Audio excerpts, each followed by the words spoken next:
although St. Augustine 354 to 430 is the first author to deal more or less generally with the issue of civil society. It is not only in the 19th century, within a panorama characterized by an accelerated scientific and technical development, that its mother concept originated, which was conceived by the Prussian philosopher Hegel, 1770 to 1831, who, in addition to developing a fundamentally methodical philosophy, did not want to expose an ideal state but rehabilitate the real state.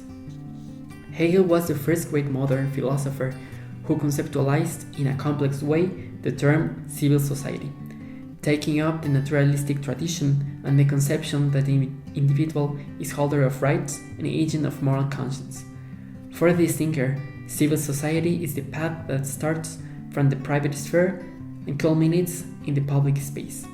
Thus, civil society is the meeting point between the particular and the universal individual and general interest, the private sphere and the public sphere. Another of the most important thinkers of the 19th century is John Stuart Mill, a Scottish philosopher and economist who stood out for his contributions to political philosophy, economics, and methodology.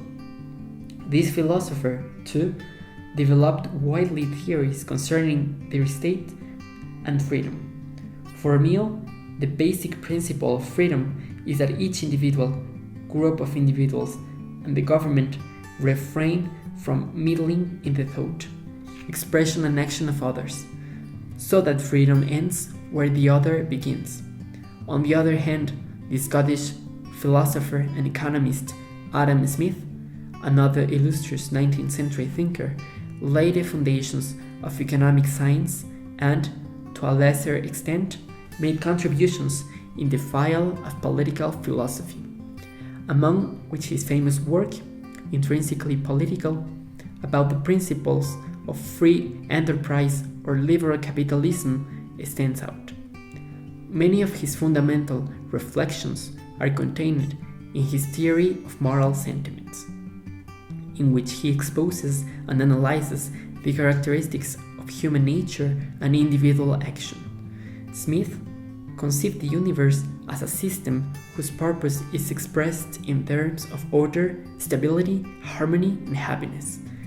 Likewise, this thinker stated emphatically that capital must serve to the development and progress of nations and individuals with a well-governed government.